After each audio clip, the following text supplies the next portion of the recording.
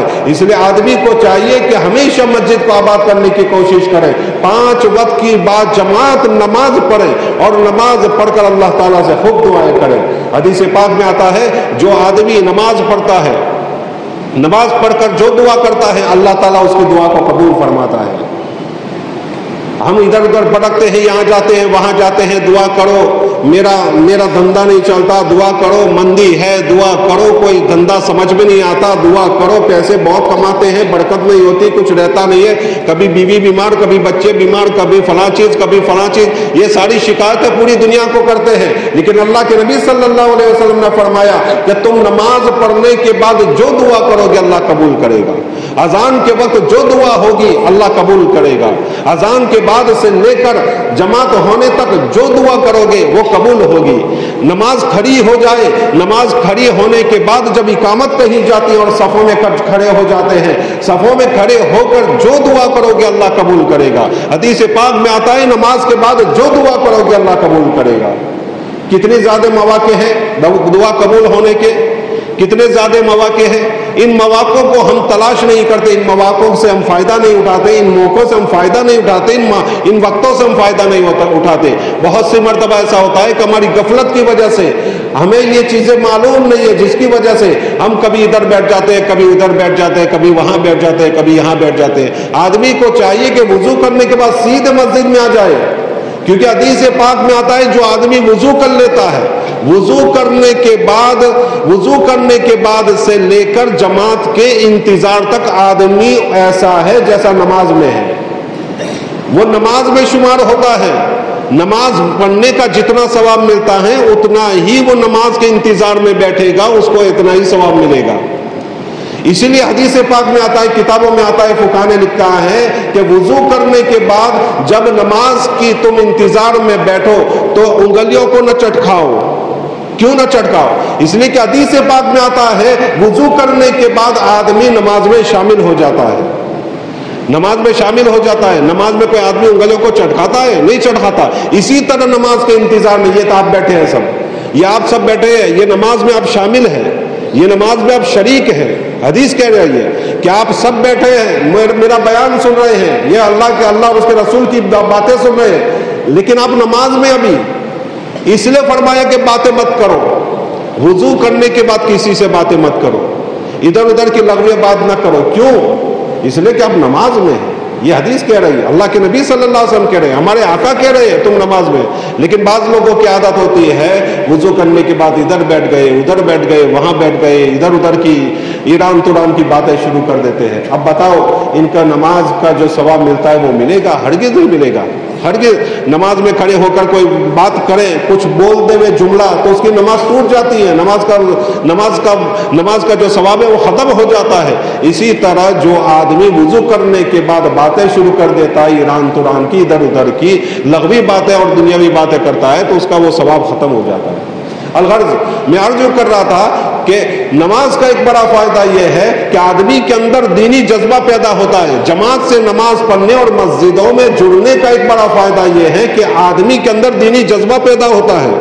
اس کے اندر ایسا دینی جذبہ پیدا ہوتا ہے کہ وہ آدمی, اس کو چین نہیں آتا جب تک کہ وہ دینی مسائل اور اچھی باتیں نہ سیکھ لے. جماعت سے نماز پڑھنے کا ایک فائدہ یہ بھی ہوتا ہے کہ آدمی کی نمازیں نیک لوگوں کی وجہ سے قبول ہو جاتی ہے. ہم گنہگاروں کی نماز, بعض نیک لوگ ہوتے ہیں, بعض اچھے لوگ ہوتے ہیں, ان اچھے لوگوں کی وجہ سے ہم گنہگاروں کی نماز بھی قبول ہو جاتی ہے. کیونکہ حدیث پاک میں آتا ہے کہ امام جب آمین کہے تو تم بھی آمین کہو, کیونکہ فرشتے آمین کہتے ہیں اور فرشتوں کی آمین کے ساتھ تمہاری آمین مل جاتی ہے تو پچھلے گناہ معاف ہو جاتے ہیں, پچھلے گناہ معاف ہو جاتے ہیں. یہ ایک فائدہ ہے. ایک بزرگ تھے محمد بن سماعہ رحمۃ اللہ علیہ, بہت بڑے اللہ والے گزرے ہیں. حضرت صاحبین رحمہ اللہ تعالی, یعنی حضرت امام یوسف اور امام محمد کے شاگرد ہیں. وہ بہت ہی زیادہ جماعت کی نماز پڑھنے کے پابند تھے, اتنے پابند تھے زندگی میں 40 سال تک ان کی جماعت کی نماز نہیں چھوٹی. ایک مرتبہ ان کی والدہ بیمار تھی, سکرات کا عالم تھا, اور ان کو کلمہ تلقین کر رہے تھے.